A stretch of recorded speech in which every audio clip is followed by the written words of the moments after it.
বাংলাদেশের অর্থনীতি কিন্তু খুব দ্রুত বাড়ছে, আর এই সময়ে কোনো ব্যবসা যদি অনলাইনে না থাকে তাহলে কিন্তু অনেকটাই পিছিয়ে পড়ার ভয় থাকে।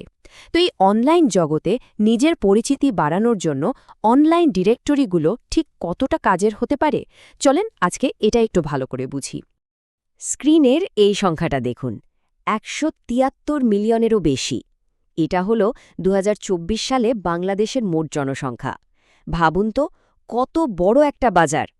আর এখানে কিন্তু প্রত্যেকটা ব্যবসায় নিজেদের একটা জায়গা করে নিতে চায়। আর এই বিপুল জনসংখ্যার মধ্যে দেখুন, প্রায় ৮৩ মিলিয়ন মানুষ ইন্টারনেট ব্যবহার করেন। এর মানে কি? মানে হলো ব্যবসার জন্য বিশাল এক ডিজিটাল দর্শক অপেক্ষা করছে। তাদের কাছে পৌঁছানোর সুযোগটা কিন্তু অফুরন্ত। এবার একটু ব্যবসার দিকটা দেখি কেমন। একটা ধারণা করা হচ্ছে যে ২০২৯ সাল নাগাদ বাংলাদেশের ই-কমার্স মার্কেটটা হবে প্রায় $১৫.৫ বিলিয়ন। এখন এর মানে কিন্তু এই না যে সবাইকে ই-কমার্স সাইট খুলতে হবে। আসল কথাটা হলো, মানুষ এখন অনলাইনেই জিনিসপত্র খোঁজে। তাই কোনো ব্যবসাকে যদি অনলাইনে সহজেই খুঁজে পাওয়া না যায়, তাহলে কিন্তু একটা বড় সুযোগ হাতছাড়া হয়ে যাচ্ছে। তো আজকের এই আলোচনায় আমরা কয়েকটা জিনিস ধাপে ধাপে দেখব। প্রথমে বাংলাদেশের ডিজিটাল পরিবেশটা কেমন, তারপর এই অনলাইন ডিরেক্টরি জিনিসটা আসলে কি, এরপর জানব এটা ব্যবহার করলে কি কি সুবিধা পাওয়া যায়, বাংলাদেশে কোন কোন ডিরেক্টরি প্ল্যাটফর্ম ভালো সেটাও দেখব, আর সবশেষে আমরা কথা বলবো কিছু কার্যকর কৌশল নিয়ে। তো চলুন শুরু করা যাক প্রথম পর্ব দিয়ে, বাংলাদেশের ডিজিটাল উত্থান। মানে কেন এখন অনলাইনে থাকাটা আর কোনো অপশন না, বরং একটা প্রয়োজনীয়তা হয়ে দাঁড়িয়েছে। তাহলে প্রশ্ন হলো, এই ডিজিটাল বাজারে টিকে থাকতে হলে কি করতে হবে? আচ্ছা, এখানে আসে অনলাইন বিজনেস ডিরেক্টরির কথা। এটাকে অনেকটা ডিজিটাল যুগের ইয়েলো পেজ বলতে পারেন। তবে এটা এখন আর শুধু একটা ফোন নাম্বারের লিস্ট না, এটা হয়ে উঠেছে ব্যবসার জন্য খুবই পাওয়ারফুল একটা টুল। আচ্ছা, তাহলে অনলাইন বিজনেস ডিরেক্টরি জিনিসটা ঠিক কি? সহজ করে বললে, এটা এমন একটা ডিজিটাল প্ল্যাটফর্ম যেখানে বিভিন্ন কোম্পানির তথ্য খুব সুন্দর করে সাজানো থাকে, ধরুন ক্যাটেগরি, এলাকা বা পণ্য অনুযায়ী। এর মূল কাজটাই হলো একটা ব্যবসাকে এমনভাবে তুলে ধরা যাতে গুগল বা অন্য সার্চ ইঞ্জিন এবং সম্ভাব্য কাস্টমার উভয়ই তাকে সহজে খুঁজে পায়। একটু ভাবুন তো, আগেকার সেই মোটা মোটা হলুদ বইয়ের কথা, মানে ইয়েলো পেজ, তার সাথে আজকের এই ডিজিটাল ডিরেক্টরির পার্থক্য কিন্তু আকাশ পাতাল। আগেরগুলো ছিল ছাপানো, স্থির আর শুধু এলাকার মধ্যে সীমাবদ্ধ। কিন্তু এখনকার ডিরেক্টরিগুলো হলো ডায়নামিক, মানে যখন খুশি আপডেট করা যায়। এগুলো গ্লোবাল, মানে সারা বিশ্ব থেকে মানুষ দেখতে পায়। আর সবচেয়ে বড় কথা, এটা শুধু তথ্যের একটা ভাণ্ডার না, এটা ব্যবসার জন্য নতুন গ্রাহক খুঁজে দেয় আর কোম্পানির সুনামও বাড়ায়। এখন আসল কথায় আসি। একজন ব্যবসায়ী হিসেবে মনে প্রশ্ন আসতেই পারে, এতে আমার কি লাভ? মানে একটা ডিরেক্টরিতে নাম লেখালে ঠিক কি কি সুবিধা পাওয়া যাবে? চলেন এর ৬টা প্রধান সুবিধা নিয়ে একটু কথা বলা যাক। প্রথম আর সবচেয়ে বড় সুবিধা হল ব্যবসাকে মানুষ সহজে খুঁজে পাবে, মানে ডিসকভারেবিলিটি বাড়বে।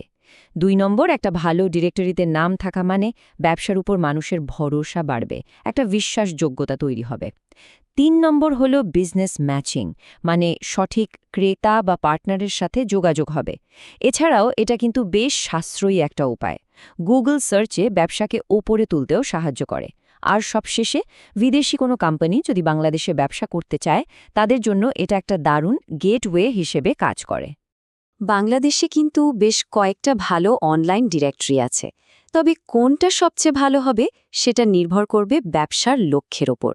চলেন কয়েকটা টপ প্ল্যাটফর্ম সম্পর্কে একটু জেনে নিই। এই চারটা একটু দেখুন। যেমন বাংলাদেশ ওয়াইপি, এটা স্থানীয় ব্যবসার জন্য খুব ভালো।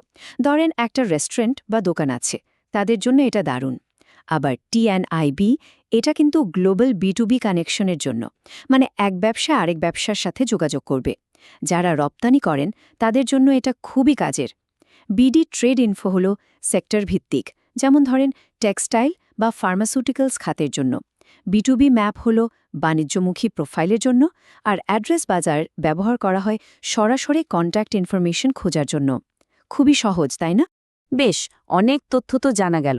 এখন প্রশ্ন হল, এরপর কি? মানে অ্যাকশনটা কি হবে? একটা ডিরেক্টরিতে নিজের ব্যবসাকে ঠিক মতো তুলে ধরার জন্য কিন্তু একটা ভালো প্ল্যান দরকার। আমরা যদি টিআইএনবি ডিরেক্টরিকে একটা উদাহরণ হিসেবে ধরি, তাহলে দেখবেন প্রসেসটা কিন্তু বেশ সহজ। প্রথম কাজ হলো একটা অ্যাকাউন্ট খোলা আর ব্যবসার জন্য সঠিক ক্যাটাগরিটা বেছে নেওয়া। এরপর প্রয়োজন মতো একটা মেম্বারশিপ লেভেল সিলেক্ট করতে হবে। তারপর প্রোফাইলটাকে সমস্ত দরকারি তথ্য দিয়ে একেবারে পূর্ণ করতে হবে। আর সবচেয়ে জরুরি দুটো কাজ হলো, ১. সব তথ্য আপ টু ডেট রাখা, আর ২. এই প্রোফাইলটাকে কোম্পানির অন্যান্য ডিজিটাল মার্কেটিং যেমন ওয়েবসাইট বা সোশ্যাল মিডিয়ার সাথে কানেক্ট করা।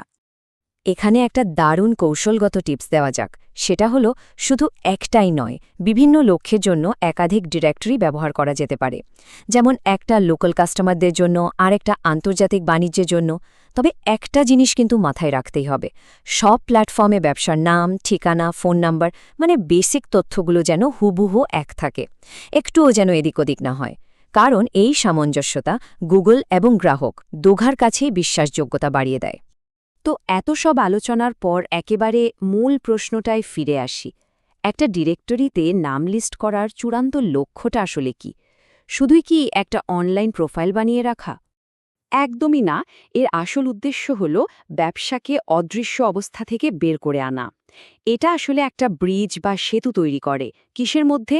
একটা অপরিচিত ব্যবসা আর সম্ভাব্য গ্রাহক যে তাকে খুঁজছে তাদের মধ্যে। আর আজকের এই ভীষণ প্রতিযোগিতার বাজারে এই ব্রিজটাই কিন্তু সাফল্যের চাবিকাঠি হতে পারে। আর শেষ করার আগে এই কথাটা মাথায় রাখা খুব জরুরি। আজকের এই ডিজিটাল দুনিয়ায় একটা ভালো ডিরেক্টরিতে ব্যবসার নাম থাকাটা শুধু দেখতে সুন্দর লাগার জন্য না, এটা আসলে প্রতিযোগিতায় অন্যদের থেকে এগিয়ে থাকার জন্য একটা শক্তিশালী কৌশলগত হাতিয়ার।